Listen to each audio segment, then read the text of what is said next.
निर्वाचन मैदान में सान खेमुंडी कांग्रेस विधायक प्रार्थी जी के रही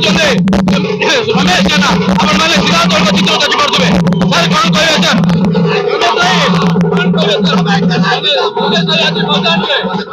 नामांकन पत्र दाखल करने जाऊँ प्रबल भिड़ अच्छी लोकर आशीर्वाद अच्छी निश्चय विजय करके आसबि कौन कहे सर जो कि सान खेमुंडी अपोजिशन जो नारा लगी सर कौन कहे सर सब जगार एपरी कार्य चली निश्चय एथर बहुत भोट विजय करके आसबि सर किसी अपोजिशन किसी दिन तले ये करने चाहते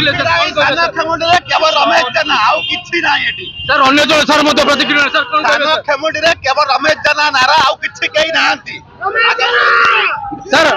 निश्चित भाव आपण मैंने देखुले जहाँकि आपण मैंने निश्चित भाव देखुले